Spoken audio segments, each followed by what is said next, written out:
Don't let anxiety be the norm. Get the powerful, safe audio system for anxiety over at quietbegins.com. Life presents the toughest challenges. Every day you are faced with decisions that test your ability to express who you really want to be in this world. We're told to keep saying affirmations and keep thinking positively, but what do you do when that stuff doesn't work? Welcome to the Overwhelmed Brain, where you'll learn to make decisions that are right for you so that you can create the life you want now.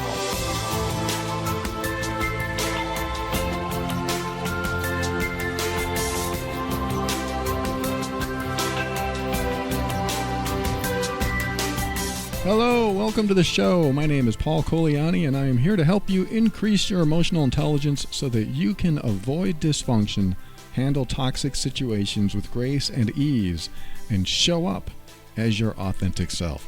Everything I talk about on this show is my personal opinion and is meant for informational and educational purposes only. Always consult a medical or psychological professional before making any changes that could affect your physical or mental health. All right, I'm going to talk about a couple things today. One of them has to do with my book called The Overwhelmed Brain, Personal Growth for Critical Thinkers. I wrote that back in 2017. And when I wrote it, it was supposed to be about everything I talked about on this show. I mean, I can't really say I talked about everything that I talk about in this show in the book, but when the publisher reached out to me, they asked me to write a book based on this show. So I wrote the book. I wrote about boundaries, I wrote about values, I wrote about self-esteem and self-worth and honoring yourself in relationships, emotional intelligence in so many words, but may not have used those words. And that's pretty much what I want to talk about, the gist of what I want to talk about regarding my book, because I had a couple people leave reviews for that book that said, this really isn't about being overwhelmed, and it's really not about critical thinking. So these reviews came in. They weren't bad reviews. They were just like average, 3 out of 5 stars. I had a lot of 5-star reviews, which I'm very grateful for. But the people that bought the book that may not have ever heard the show, have no clue who I am, they bought the book thinking, oh, good, I'm going to get out of my overwhelmed brain, and I'm a critical thinker, so this will be the perfect book for me. So I wrote this book based on what I talk about in the show, and I think it may have inadvertently deceived some people who bought the book because they thought it was about being overwhelmed. And technically it is. It is really all about being overwhelmed, and it is really all about critical thinking. But I don't present the material in a way that says, if you are overwhelmed, do this. In fact, I rarely do that directly, but I almost always do it indirectly. And what I mean by that is, if you came to me and you said, hey, Paul, I'm overwhelmed, what do I do? I could say, okay, just breathe. Now take the very first thing off your list and do that first. That is very practical, very basic, common information. You know, when you're overwhelmed, you take one thing out of the pile of stuff that you have to do and do that. Take a small thing, take a big thing. Well, small thing's better. Take a small thing, make that happen, and then you'll have it off your plate, and you'll be 0.001% less overwhelmed. I think that's good advice. I do that myself. There's a lot of stuff on my plate, and I know I can't handle it all, so what I'll do is just take one thing and finish that one thing. Follow one course until success, that acronym from Jim Rohn. Focus. Follow one course until success. So I focus on that one thing, and I'm done. Well, I may not be done for a day or two or a week, but I finally get it done, and it's off my list. It's the same thing that Dave Ramsey talks about on his financial show, the debt snowball effect. You have a bunch of bills.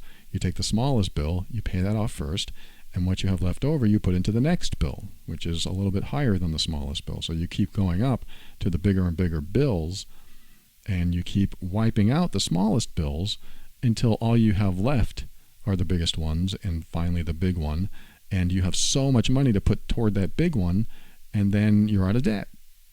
And I just love that concept. It works in so many other areas of life. So there's a lot you can do with that philosophy, and I use it when I'm talking about overwhelm as well.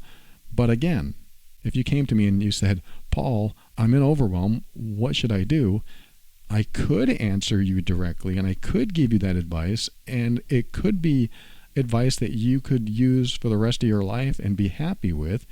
But I tend not to be so direct, not because I can't be, and not because I don't think you can handle it. I mean, I think what I'm saying is that there are other ways to approach something that will probably be more valuable to you and be longer lasting and deeper ingrained in you, to the point where you never get into overwhelm in the first place. That would mean that you would never have to come to someone and say, I'm in overwhelm, what do I do? Because you wouldn't have gotten into overwhelm in the first place. And that's what my book, not that I'm trying to sell it to you right now, I'm just telling you this is why I wrote my book, is because I want to ingrain these foundational principles into your brain, into your world, so that when you make decisions, they don't lead to overwhelm. That is the gist of my show. Everything I talk about keeps you out of overwhelm if you're willing to take the steps that are required that will empower you so that you don't get into any type of stressful situation in the future. It's impossible to avoid all stressful situations, of course, but using the steps that I talk about in this show, in my book, and other content that I create, my ultimate goal for you is to avoid those situations completely by making the right decisions in the first place. That is the entire gist of my show. That is the entire gist of my book and all the other content that I create. If you can avoid all of that stuff ahead of time by making the right decisions for you, then that stuff never comes up. Not that you shouldn't be prepared for that stuff, and not that you can always avoid it. It's just a matter of making decisions that work for you now so that they don't compound and build up into bigger, harder decisions later that you have to take harder steps to fix, or the challenges get bigger the longer things go on while you're making decisions that aren't beneficial to you or resourceful. For example, an unhealthy or toxic relationship is not beneficial to you. But if you could have made decisions to avoid the relationship, or make decisions that you were able to respond in a healthy way to toxic behavior that protected you, that showed somebody else your boundaries, that said, this is not allowable, so I'm not going to continue to tolerate it, then perhaps the relationship could have evolved into something else. Or perhaps the relationship could have ended, and maybe should have ended. The stuff I talk about prepares you so that you don't get into deeper commitments with things and people and relationships that don't serve you.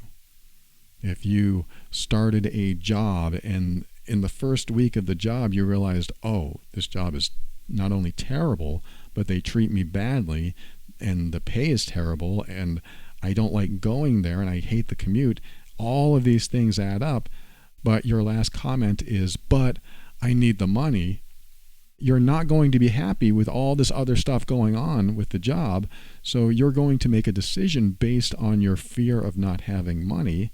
And the reality, of course, of not having money is going to be a driving force in what decisions you make. But by making a decision based on that fear of not having something, you will be unhappy and your quality of life will go down, and you will just be existing day to day, making more money so you can exist the next day. It's just not a way to live. And I know there are circumstances that we have to do that sometimes. I've done that. I've had to go through the paces just to get through a period of life, a moment in time of my life that I hated doing something, but I did it anyway, just as a stepping stone to get to something better in my life. I think that's unavoidable sometimes. That's just something you have to go through. You have to grin and bear it, grit your teeth, keep moving forward so that you can get through it. But I do believe we have to develop a mentality where we're not in situations like that over and over again. There's a point where we have to make better decisions, even at the risk of loss, even if we have to accept the possibility that we could end up with something that we don't want. In other words, saying no to a new job that might give you money to survive, but the rest of it is so awful that you have no quality of life. It might be better to not have the money and have a better quality of life. I'm not giving you that advice. Money runs the world. I know how it works. But I'm just saying, sometimes we sacrifice a lot for something that we think we need to have, at least in a way that we think we need to get it, instead of taking bigger risks. And I'm not here to tell you to take bigger risks. I'm here to say that sometimes we make decisions that bring us down a road that we can't stand or we just hate and makes us miserable. And then we have this perception of life, that life is terrible, and is this all there is? Is there anything more to life? I don't want to live like this for the rest of my life. And then we start having darker thoughts sometimes, and we don't want to go down that road. We want to have a better quality of life, a higher quality of life. And coming back to my book and everything I talk about, that's what I'm trying to do. I'm trying to help you and even help me have a higher quality of life by helping you and me avoid decisions that bring us down a road that we get to a point where we can't turn around, and now we have to stay on that road until we can get through it and get past it. If you can avoid that road altogether, not that there aren't any life lessons on that road, of course there are, but if you've already experienced the life lessons, maybe it's time to learn from them so that you don't experience them again. And maybe you don't have to experience all of life's lessons. I certainly don't want to end up in a toxic job or a toxic relationship or make decisions that cause harm to me or the people that I love. So these preventative steps to help us make the right decisions so that we don't get stuck in these places in life that we don't want to be are probably much more important than somebody telling you how to get through a moment of overwhelm. Because if you're in the overwhelm, that means all of the decisions that you made that led up to that point were probably fraught with difficulty and challenge that you didn't want or need in your life. So imagine if all the components that made up that overwhelm didn't exist, didn't show up in your life. How would life look then? And that brings me back to the main point I wanted to make in this first segment, which is overwhelm and stress and the difficulties that we're in, the situations that we're in.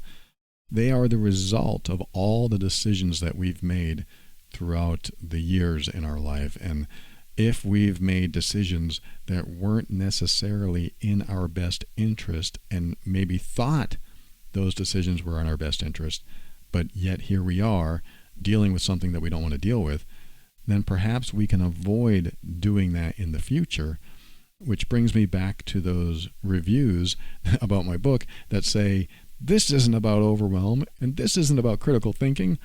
I'm here to say that what we talk about on this show and all the under the radar, between the lines stuff that I bring up have everything to do with not getting there in the first place.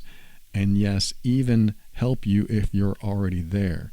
Because how many times have you been in a challenging or stressful situation and you really want to say something to somebody, or you really want to make a decision, but you know if you do, you're going to experience something that you don't want to experience, whether that person yells at you, fires you, divorces you, whether you lose your place to live, losing your job. All of your decisions have consequences. And this is typically why we don't make the right decisions for us, because we don't want to deal with the consequences, or at least the negative ones. We want to deal with the positive ones, like if I'm nice to my mean boss, maybe he or she will give me a raise. Maybe he or she won't yell at me if I'm nice to them. Yet they yell at you and they're rude to you and you're nice to them. So was that the right decision? I'm not here to say yes or no. I'm just saying, was that the right decision when you think about it? If you could do or say anything without fear of the consequences, what would you do or say then? That, to me, are decisions that want to be made inside me. I want to make those decisions. I want to take this action. When I have no fear of the consequences and a thought comes to mind, like what would I do if I had no fear of the consequences, and that thought comes up, an answer, a solution, the thing I would do without the fear, that is what I would call the right decision for me. I'm not saying it's the right decision in general for everyone. I'm saying it's the right decision for me. So when you have a thought that comes up after you ask yourself the question, what would I do or say if I had absolutely no fear of the consequences? That is usually, maybe not always, but I'm going to say 99% of the time, that is usually the right answer for you. That is usually the answer that is in alignment with who you are at the deepest level. Your core values, your core wants and needs, where you feel the most, connected and grounded, and the decisions that you make come from that deeper place of knowing yourself well, but being afraid to be yourself in those moments. Just imagine if you could say or do anything without fear of the consequences because that's how you felt at the deepest level, your life would probably be completely different. And if you're doing that now, congratulations, but I'm sure most of us, probably listening now, including myself, most of us in the past have not always done this and have ended up in stressful, challenging, overwhelming situations. And when we ended up in those situations, we may not have looked back the past year, 5 years, 10 years, and said, when I made that one decision that led to that next decision that led to that next decision, this is why I ended up this way.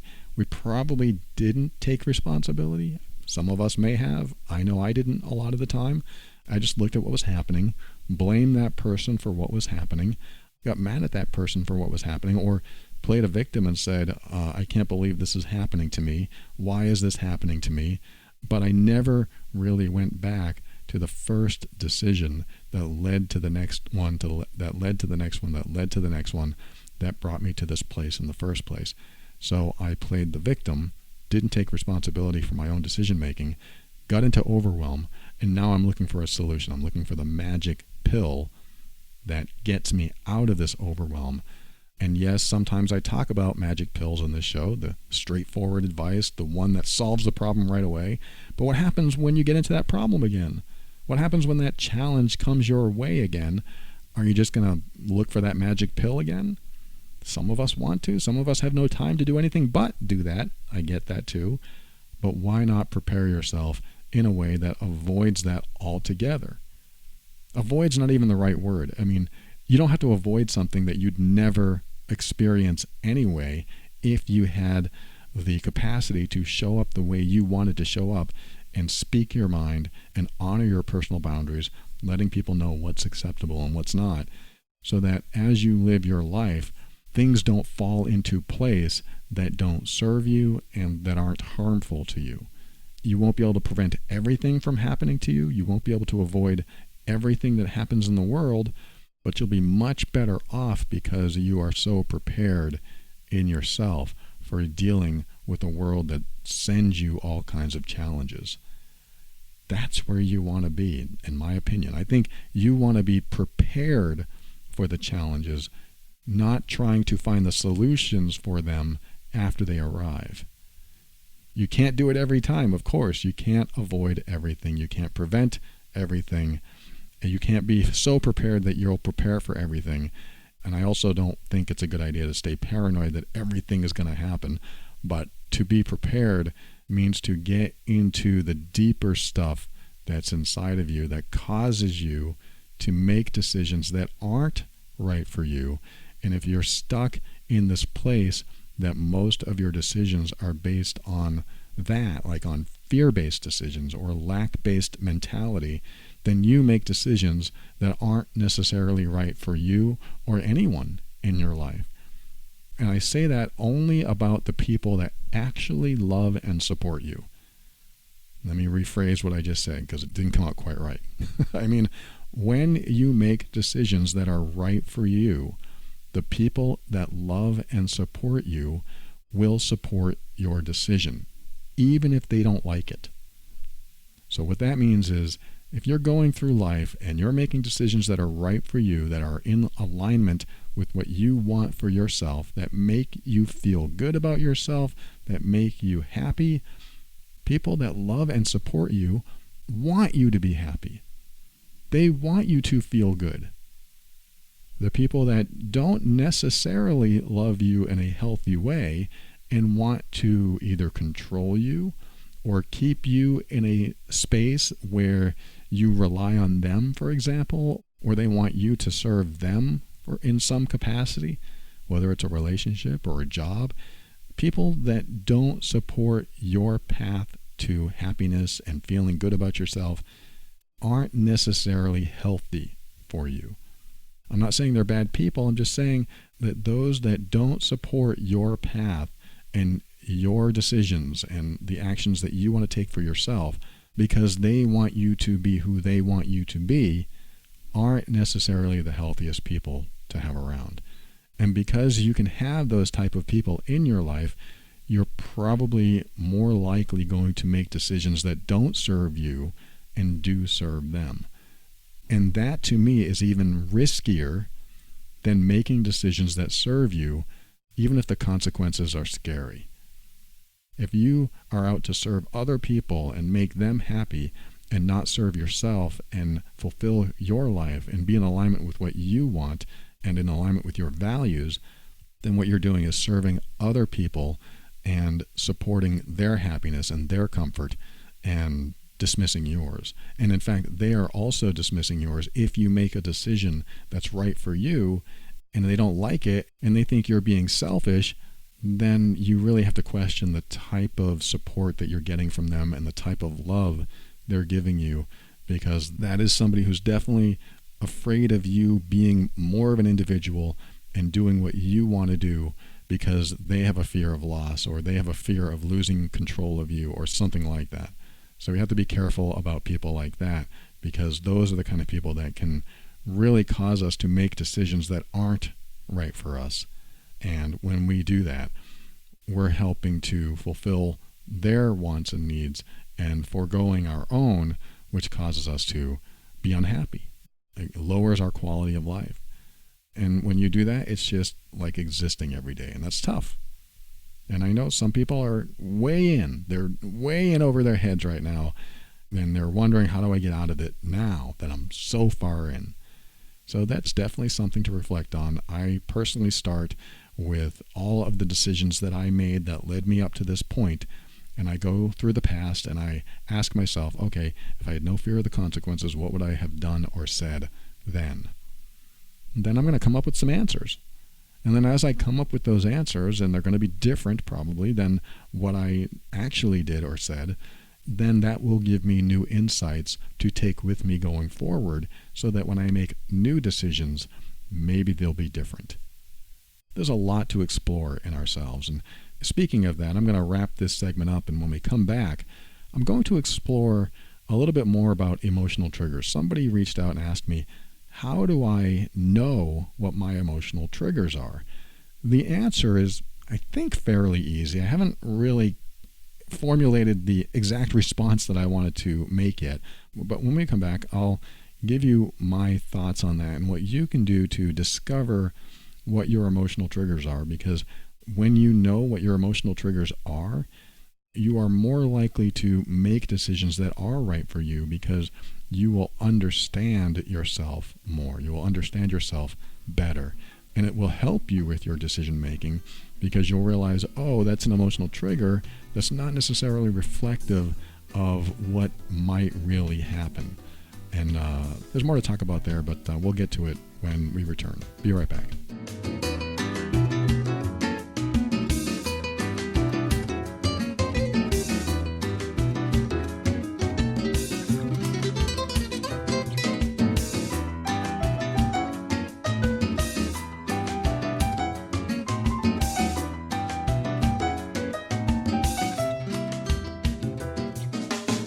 Well, I got my Best Fiends game out on my mobile phone right now. Probably not the best thing to play while I'm recording. But sometimes you have to take a break. Sometimes you're standing in line somewhere, or you just went through a stressful situation. I mean, how many stressful situations are there in the world? I know last year brought a lot, and I'm hoping this year doesn't, but we have some help. It's the mobile game Best Fiends. It's like Friends without the R. Best Fiends is a great game to play while you're trying to blow off some steam or just want to think about nothing else for a few minutes or longer.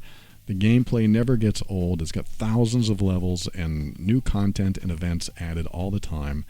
It is a great little tool to relieve your stress, unwind, and maybe get a little healthy obsession. So I want you to check them out. It's free to download. They have over 100 million downloads so far. One of the things that I like about it is that you can play really quickly or play as long as you want. It's just hours of fun and casual gameplay that never gets old.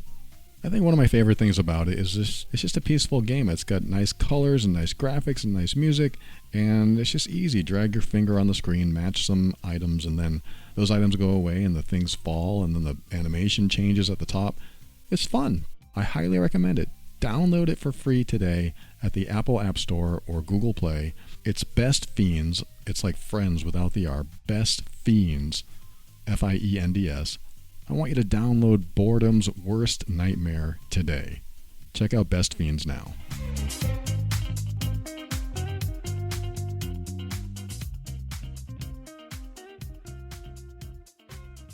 Welcome back. Like I said, I'm going to talk about emotional triggers. I've had a few episodes on that recently, but to actually define what they are in you so that you don't have to carry them around.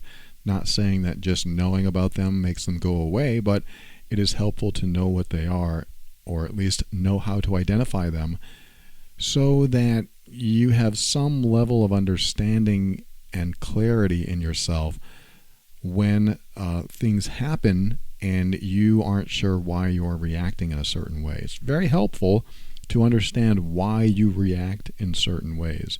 And I really want to stress to avoid, as much as possible, avoid generalizing that you should feel this way.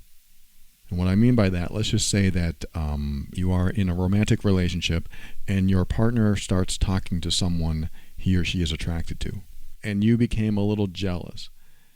Some people might have a tendency to say, well, of course I'm a little jealous. Anyone would be jealous if their partner was talking to somebody who was very attractive.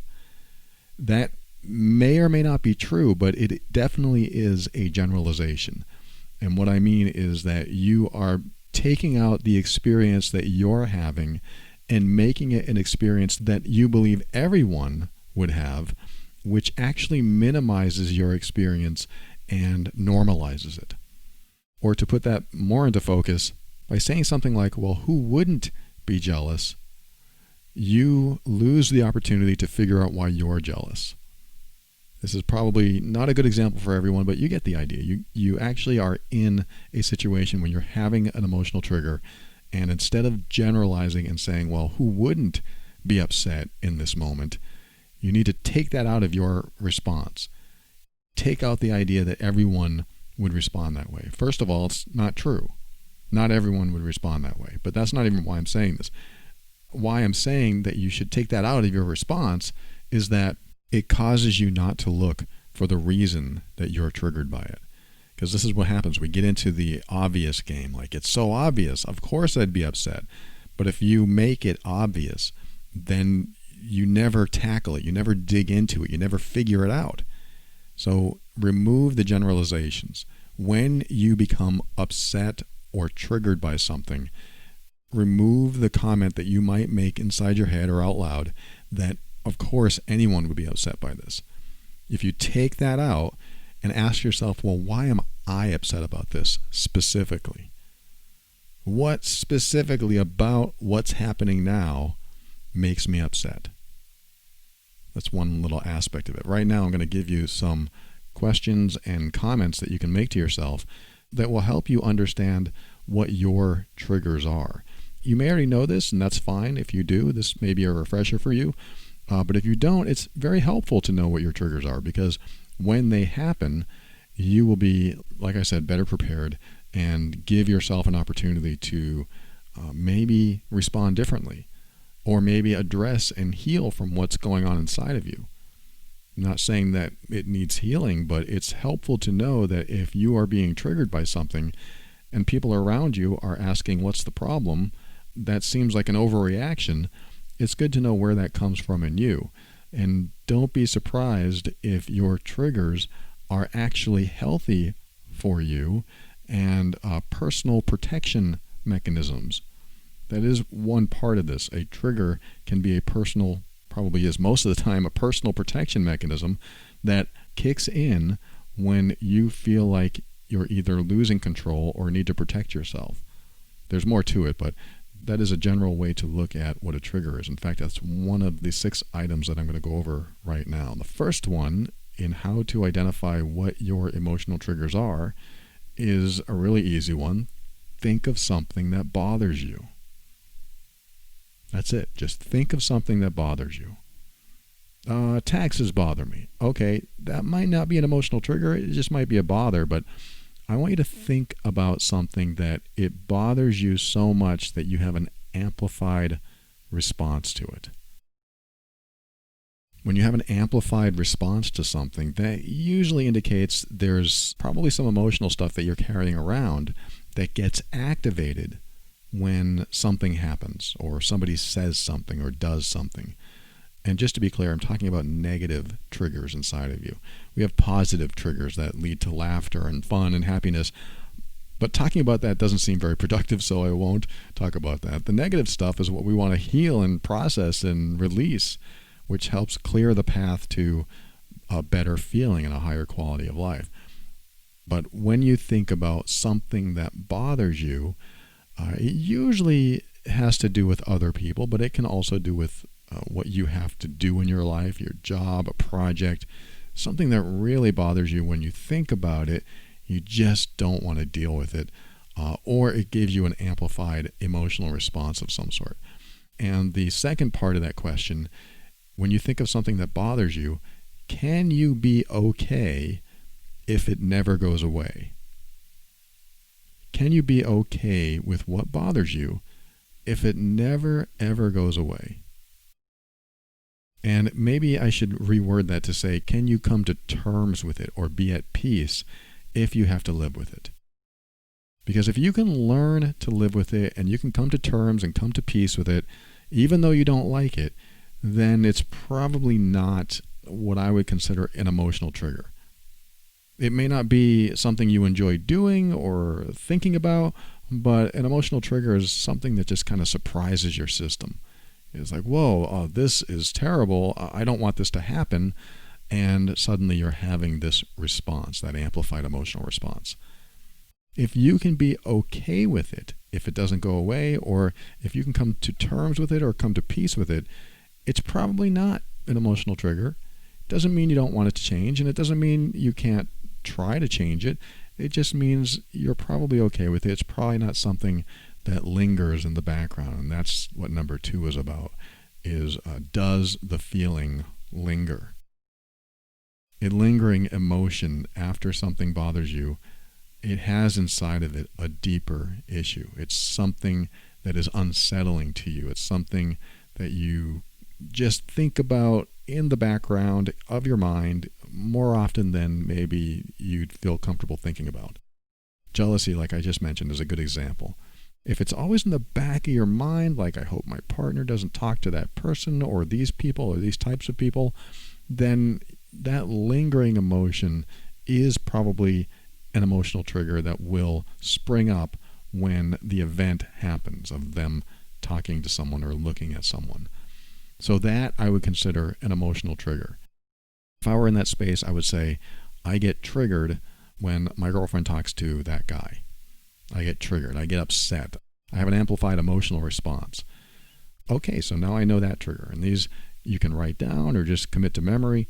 And maybe you don't need to know these things. Maybe knowing these things doesn't help at all, but I'm answering this person's question about how to identify emotional triggers because it's helpful.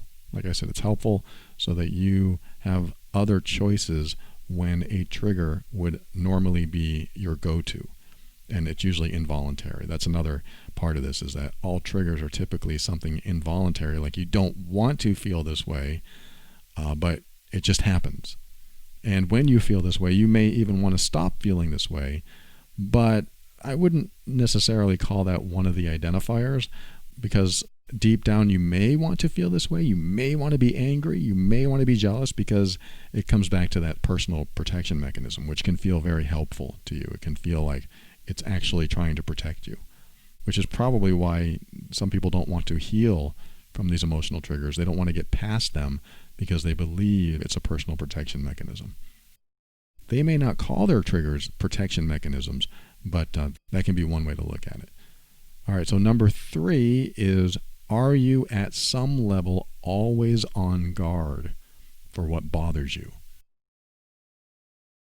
So thinking back to number 1, think of something that bothers you. Are you at some level always on guard regarding that thing that bothers you?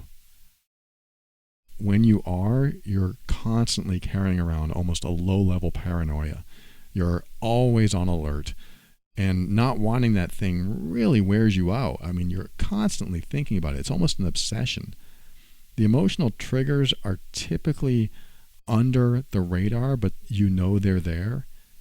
It's sort of like in my 20s, I used to feel pretty good. I used to be happy, but underneath, I was carrying something around, something that just didn't feel good, just felt a little dark or painful. I didn't know what it was at the time, but I learned later that I was holding on to a lot of hatred and anger toward my stepfather, and I had a lot of trauma that I had to resolve. So that stuff was in there. I didn't know it was in there, but I did feel like I was on guard, like if something bad happened or something that made me feel out of control, that I really needed to go into fight or flight almost and protect myself, or at least think I was protecting myself by being emotionally triggered. That doesn't mean you automatically just get upset and lash out at someone. It could mean you close up. It could mean you shut down. That's actually another emotional trigger, is a shutdown. I'll talk about that in a second. But when you're always on guard, or you're feeling this low-level state that there's something underneath what you're typically feeling, like if you're typically in a good mood, but there's something underneath that prevents you from being 100% in a good mood, then that could be some underlying emotional stuff. And these questions and what I'm talking about today can help you uncover them. And it may take some more digging than just listen to this episode, but this is part of it. Let's go to number 4, which is, are you at all passive-aggressive when something bothers you? Think about that thing that bothers you again, and are you at all passive-aggressive toward other people about that thing? And passive-aggressiveness consists of comments like, if someone told me we were out of milk, I would have picked it up, but now I'm going to waste my time going back out and spend more money and spend more gas. You're not really being direct. You're not saying, hey, why didn't you tell me that we were out of milk? This really upsets me because now I have to spend more money and more gas and more time. But instead you say something like, well, if someone had told me, meaning you're talking about someone, you know who you're talking about, they know who you're talking about, but you say it in a way that isn't direct, hoping that knowing that they'll connect the dots, but there's some aggression in your tone and in your approach. And because you're not being direct, it's almost a way of stabbing them with an emotional dagger without actually doing it. You're not actually pushing it in. You're just putting it there, hoping they run into it. So passive aggressiveness about things that bother you, like, oh, those dishes are never done. They're never done. I get so angry. That could be an emotional trigger because you might say, well, somebody didn't do the dishes, or however you would word it. There's a lot of ways to be passive aggressive. It's just being indirect while trying to make the other person get it and hoping that they also feel what you're trying to convey, something that you want them to feel, almost as if you want them to feel guilty or hurt or bad in some way for what they did. That's what passive aggressive behavior is. And I don't think I need to explain that to you. I'm just putting that out there in case somebody isn't aware of what passive aggressive behavior looks like. It can look like that. But the reason I say that is because if you're passive aggressive about something that bothers you and you're not direct, you're more likely to carry that negativity around with you throughout your life because you're never direct about it. You never try to resolve it directly with people. You are just trying to resolve things passively, hoping other people get the message. This never goes well. No matter how many times I've done this in my life, no matter how many times you do this, if you do this, passive aggressive behavior usually doesn't go well. It just makes you look mean sometimes. You just say things that are trying to get a point across, but they're said in a way to make the other person feel bad or feel hurt. And because they sense that passive aggressive tone, they may not respond to it directly either. They may get upset at you or upset in general, and you both are shooting passive aggressive comments at each other, and nothing ever gets resolved, and there's no closure, and there's no healing, and you never get to the bottom of it, or you never reach that point where you finally just have it out, which actually can be helpful. Because if you put everything on the table and say, look, I get upset when you do this, and this is why, then you have something to work with. The passive aggressive stuff, you don't really have much to work with. You just have attitude. And that's why it can linger, that those feelings can linger. Because you never get closure. It's just always drama and attitude, and it goes nowhere typically. So that's number 4. Oh, and one passive aggressive behavior that I used to do, it was terrible, was the silent treatment. We've probably all done this at one time or another, but I would withdraw love because I would be angry. But I also didn't want to be angry at the person I loved, so I would be silent. But my ultimate goal for being silent was to make the person I loved feel bad enough so she wouldn't do the behavior again. That is the ultimate passive-aggressive behavior because I'm not saying anything. Saying nothing is almost worse than saying something because it causes the person to keep guessing and feel unloved and disconnected. So that's another example of a passive-aggressive behavior. Number 5, we got 2 left. Number 5 is emotional triggers almost always feel like you are not in control. This is why it's so important to address some of the old traumas and some of the old unhealed emotional wounds, because if you don't work on that stuff, then what happens is that old stuff turns into emotional triggers in the future, and you can't connect the dots of the past and the present. In other words, I used to be triggered when somebody would drink alcohol around me.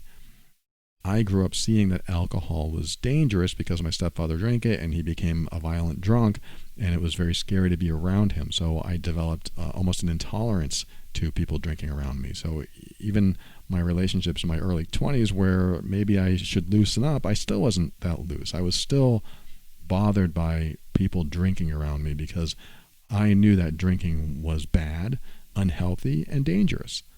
And I would get triggered when somebody drank alcohol around me. I was able to heal from that, but only after I realized, A, it was an emotional trigger, and B, it didn't apply anymore.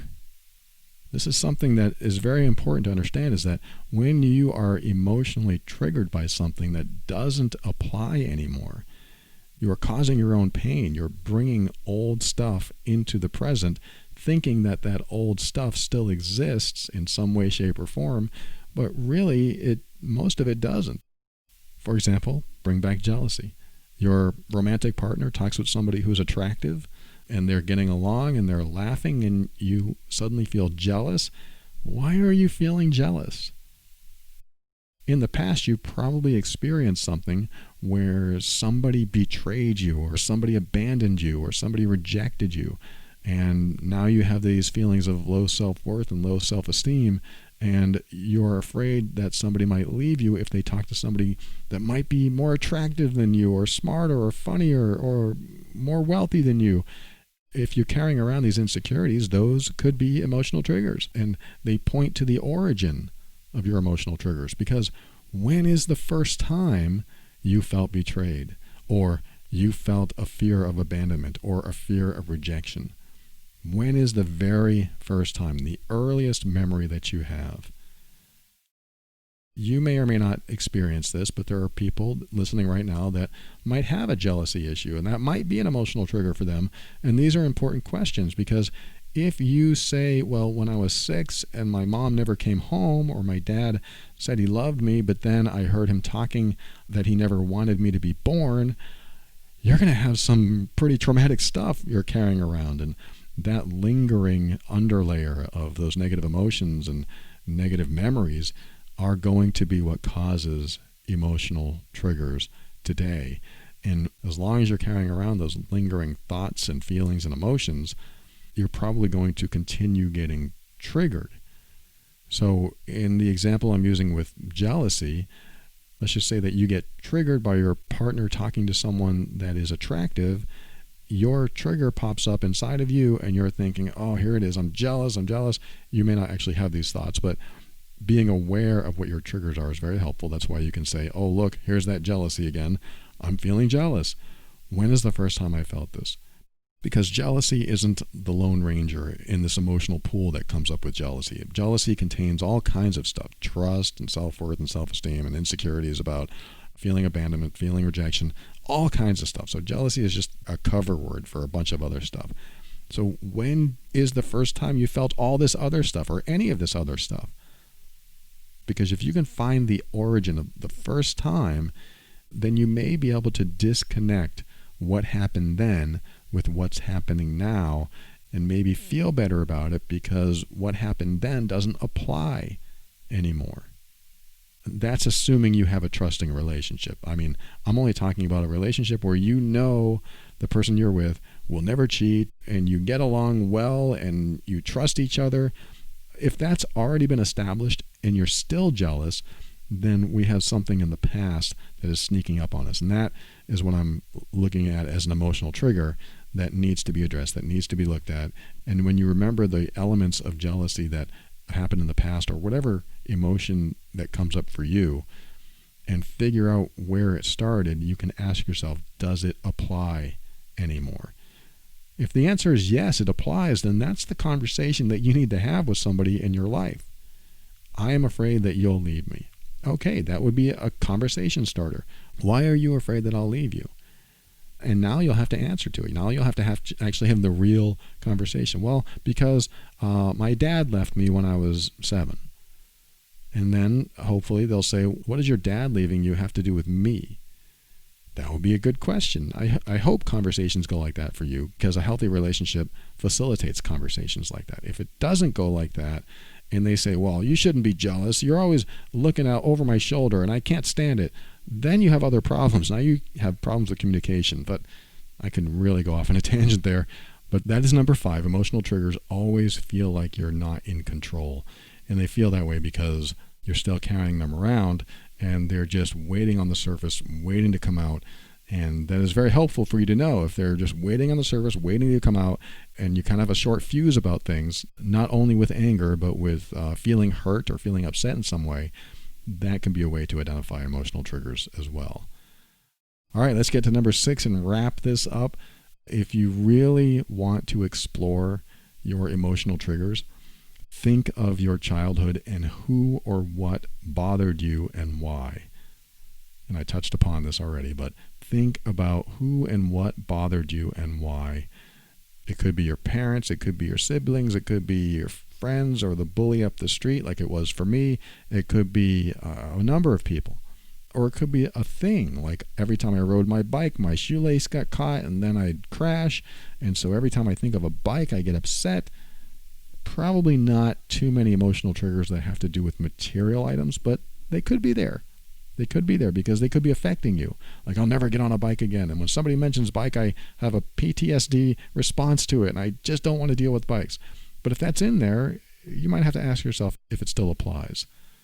Because if it does, that might be something you want to look at if you want. This is totally optional, of course, but life can be a lot better and less stressful and less overwhelming when you are willing to look inward and discover what still bothers you.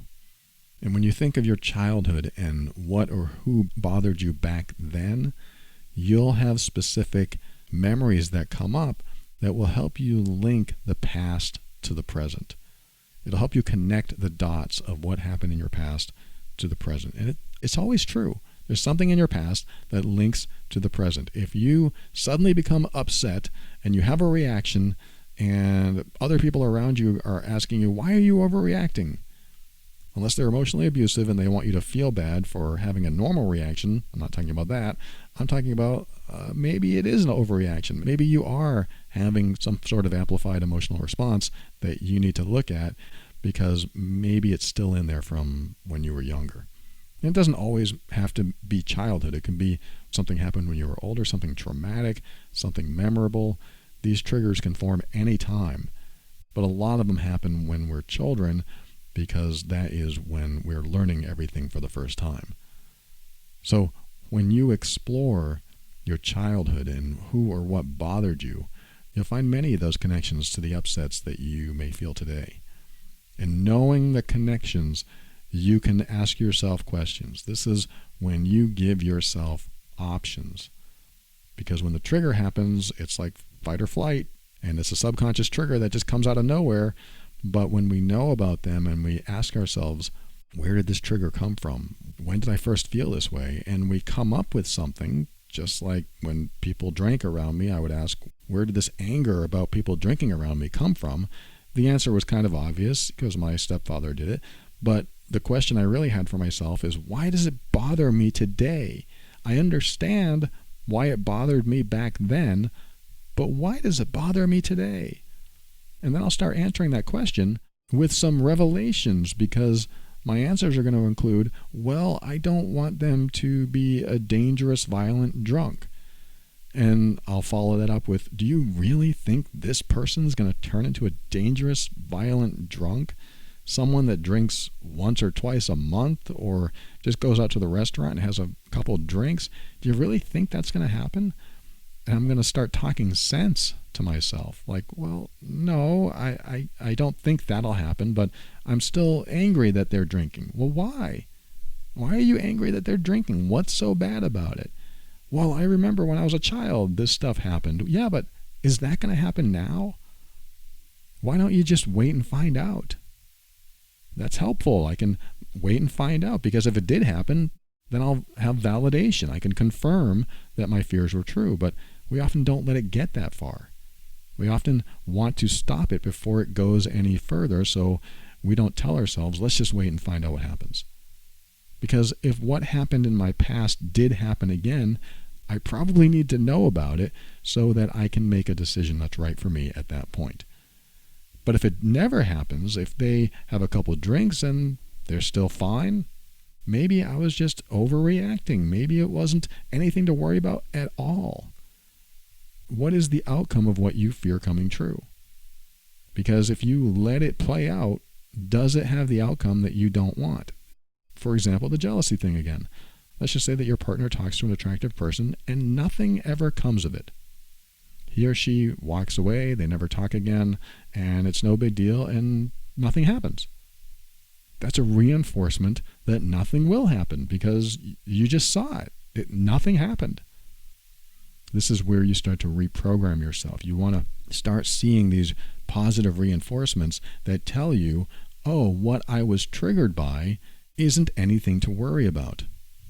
And it may take repetitive exposure to that so that you can stop carrying it around. Just like it took repetitive exposure to people drinking alcohol around me to finally realize that that one instance in childhood with that one person was a one-off. He was the exception. He was the only person in my life that turned into a violent drunk around me. making alcohol not the problem, but him the problem. And that was enlightening. That changed my life. Because once I pointed at him as the problem and not the alcohol, alcohol wasn't a problem anymore. And people that wanted to drink around me, they could. Doesn't mean I like when they get drunk. Doesn't mean I want to be around them if they're just nuts. But it certainly helped me with being around casual drinkers and people who just drink every now and then. And I don't even think about it anymore. It doesn't even faze me anymore. It's gone. And any emotional triggers that you have, if you're still working on them or you're still trying to figure them out, I want them to be gone for you too. There's no reason to go through life constantly worried about somebody doing something that you don't want them to do or having a fear of something happening. It's just, again, lowers the quality of life, and you don't deserve that. You deserve to heal and get through these triggers so that you don't have to deal with them anymore. It's tough. I know it is. There are still triggers in me that come up, and when they do, I address them. I ask myself questions like this. I look at them. I explore them. I figure out where they come from. I ask myself, why am I jealous? I've been with my girlfriend like 5 years now. There's never been one instance of her doing anything that would jeopardize the relationship or make me think that she's interested in someone else. There's complete trust. There's complete honesty. So why is jealousy coming up right now? And then I tell myself, whatever trigger I'm experiencing, that it's all in me. I shouldn't put it on her at all. Meaning I shouldn't get mad at her. I shouldn't say anything because this is all in me. This is something I need to deal with. It doesn't mean that I shouldn't talk to her about the triggers that come up. I can actually bring up a trigger like that. Let's just say it was jealousy and say, hey, look, this is weird, but I get a little jealous when you talk to that guy. And we actually might have a laugh about it, but it would be a serious conversation because I would say, I need to get past this. Will you ask me some questions? And maybe I can explore this, or you can help me explore it. I believe relationships can get to that point where you can talk about what bothers you with the other person, even if it's about the other person, and you can get to a better place with them because you've talked to them about it, and you become stronger because of that. I'm not saying it always works. Sometimes you talk with people who might feel insecure about it, who might feel offended by what you're bringing up. But when you can have that in a relationship, then you can have usually a stronger bond with the person you're with. So I hope this helps you if you're trying to define your emotional triggers, trying to understand what they are. I have tons of episodes on emotional triggers. You can just go to theoverwhelmedbrain.com, listen to my episodes. Just type in the search field triggers or emotional trigger, and you will see quite a few resources there. So check them out if you're still looking for more information there. Otherwise, we'll be right back. I'll say my thank yous and my goodbyes and my final words right after this.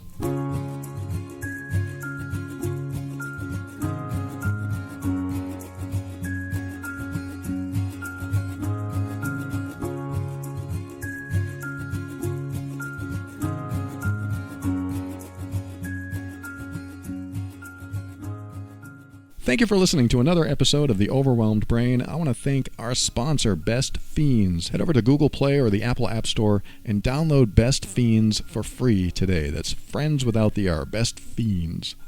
And I want to thank the financial backers of this show. These are the patrons that I like to thank every week, or at least a portion of them every week. I can't thank them all. It's a long list, which is good. So I like to take the time and thank those who are on the patron program and giving some amount every month and supporting the show because they can and they've chosen to give back. And I appreciate each and every one of you, Chris and Holly and Clarissa, Crystal, Brad and Jamie and Jennifer and Leslie. David just joined. David, you're new. Thank you so much for joining. I am so grateful for you.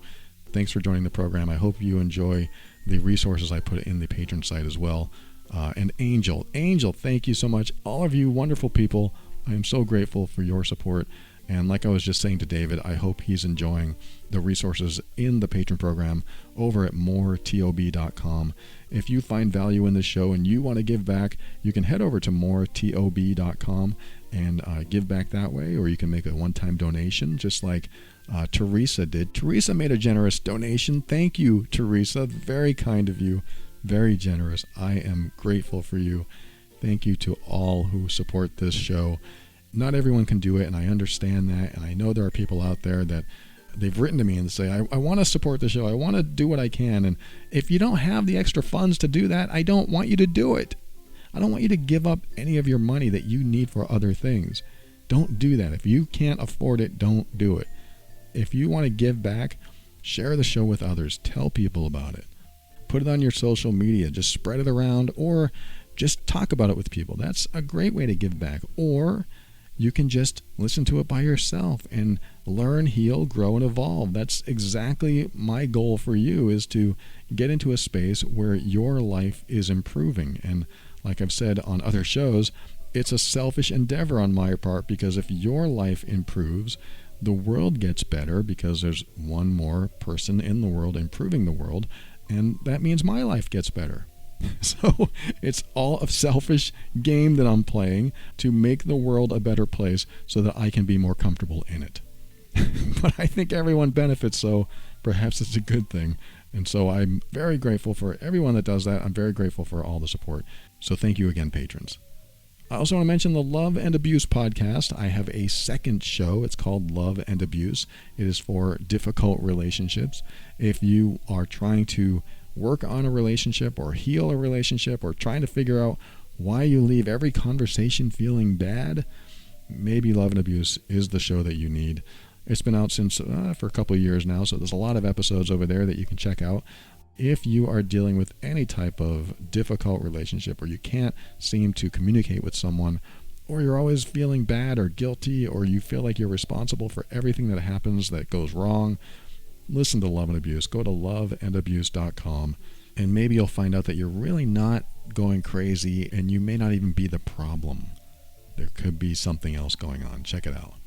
And finally, I'd like to thank Kevin MacLeod of Incompetech.com for some of the music transitions in the overwhelmed brain.